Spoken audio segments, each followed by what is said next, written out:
Hay dos crisis y las dos son devastadoras. Tenemos la crisis sanitaria producida por el COVID-19. La crisis económica, sin embargo, puede ser peor todavía, puede generar consecuencias mucho más negativas para México y para muchos otros países del mundo. Yo quiero agradecer la presencia en este programa de Carlos Mota.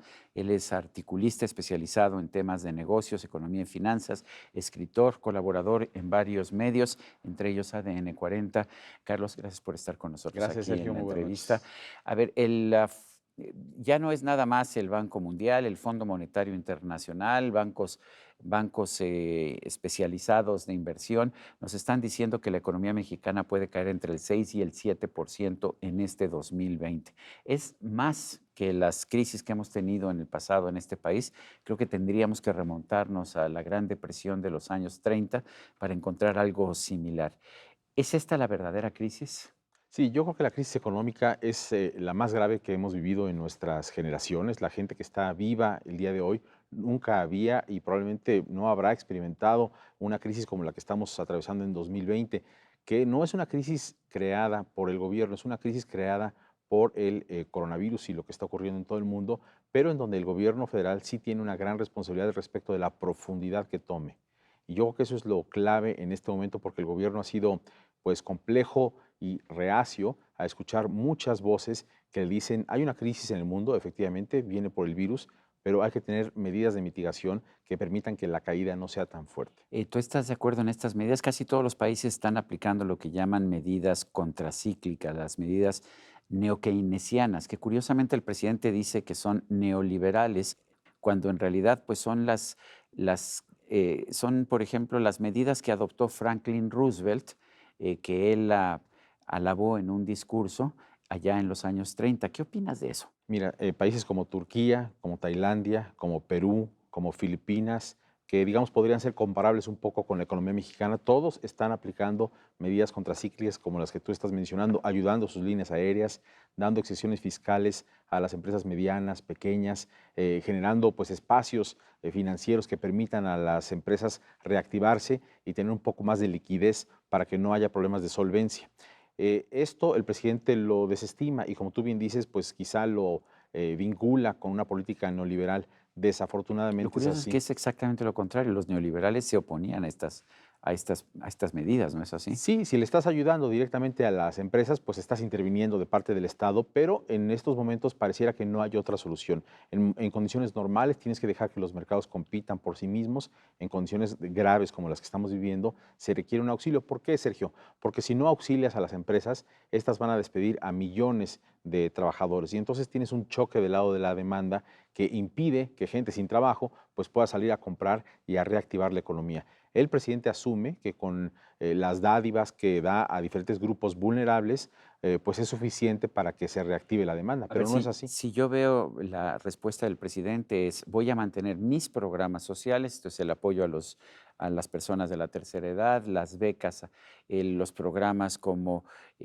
para los ninis, jóvenes construyendo el futuro, Sembrando vida. sembrando vida. Y por otra parte, lo que voy a hacer es mantener mis proyectos de infraestructura.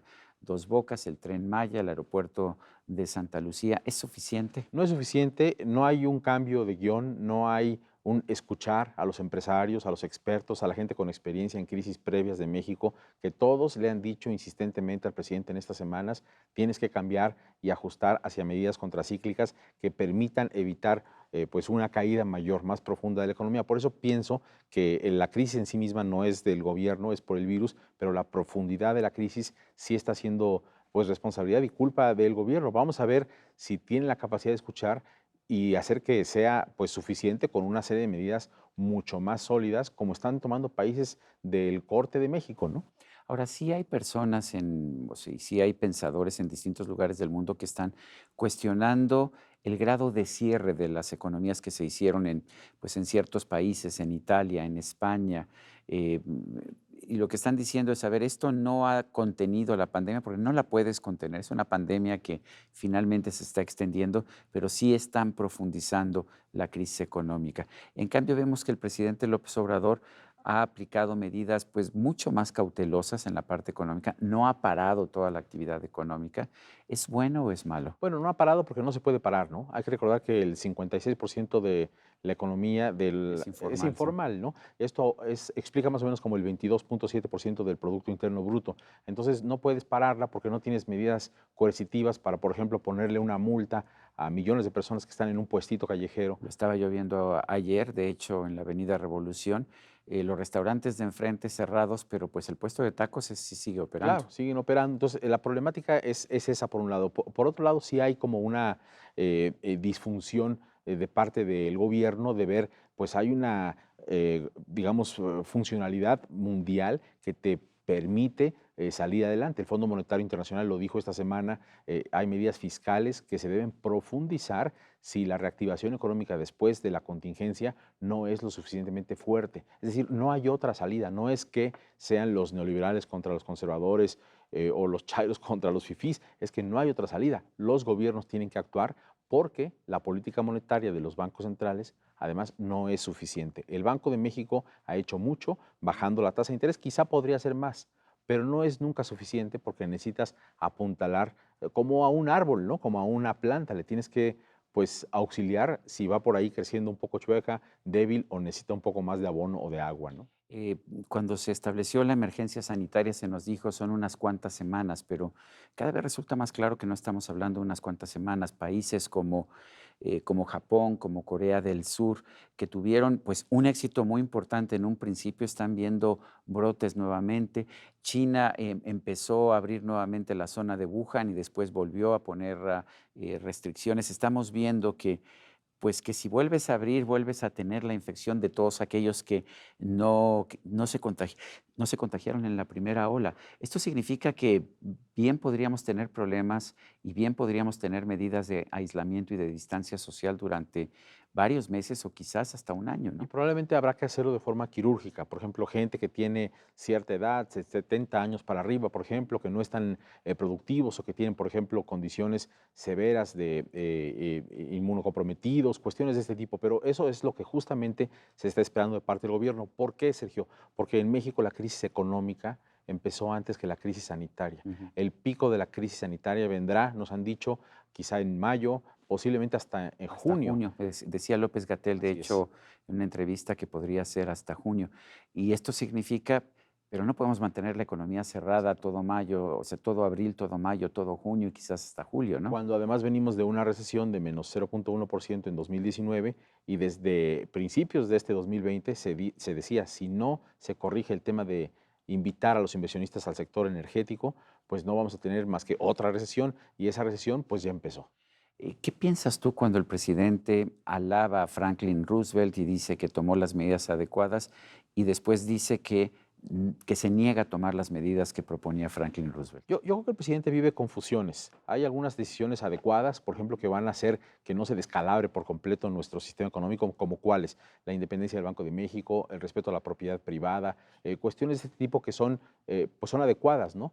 Sin O embargo, incluso vimos un acuerdo con los hospitales privados, pero no confiscación de camas como ha pasado en otros países. sí, respeta eso y qué bueno que lo haga, porque yo creo que es el basamento de todo nuestro sistema. Sin embargo, cuando dice efectivamente vamos a aplicar estas medidas, yo creo que no ha estudiado por completo en qué consisten y qué significan, qué implican esas medidas que sí podrían aliviar a las empresas que son las generadoras de empleo más importantes del país, las pymes, por ejemplo, ¿no? Dice el presidente que él no es sabelotodo, que no es todólogo, que está dejando que las medidas sanitarias las tomen los especialistas sanitarios.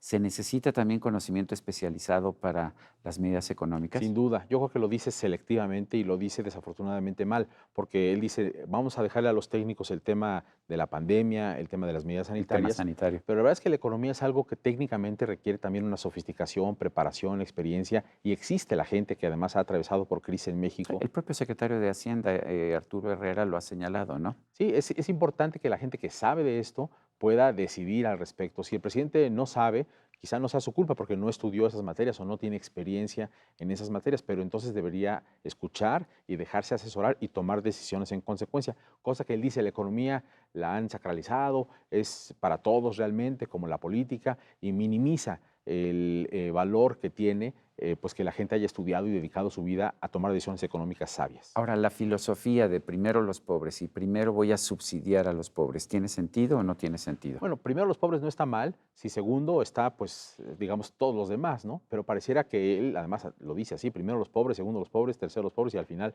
los pobres. Eso significa que todos los demás que a lo mejor no caemos en esa categoría, estamos olvidados. Y eso incluye a las empresas medianas, a las empresas grandes, a los A lo mejor alguien que profesionistas. gana 8,000 pesos al mes no está entre los más pobres, pero si se queda Posiblemente. sin empleo va a vivir una tragedia espantosa, Sí, ¿no? va a haber dramáticas historias de gente que caiga en su nivel de vida, millones de personas que se quedarán en desempleo y me preocupa mucho, Sergio, que muchos jóvenes que están terminando la universidad en esta etapa, que tienen 24, 25, 30 años, van seguramente a enfrentar una década perdida si no se corrige el camino. ¿Qué le dirías tú al presidente de la República si pudiera escucharte? Yo creo que al presidente hay que decirle, no todas las personas que de pronto criticamos algunas de sus políticas, no todas las personas que trabajaron en gobiernos anteriores son malintencionados, son sus adversarios y quieren dañar su proyecto.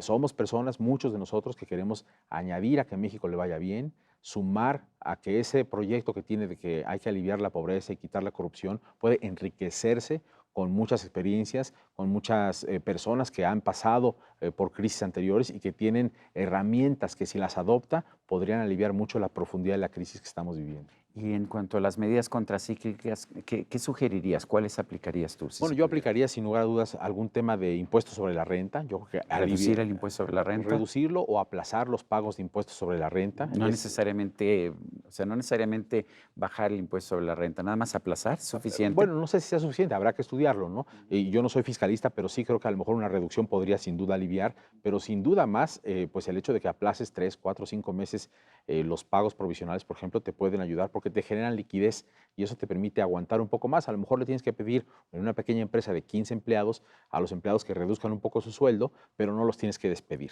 Y eso ayudaría mucho a las empresas y a los empleados.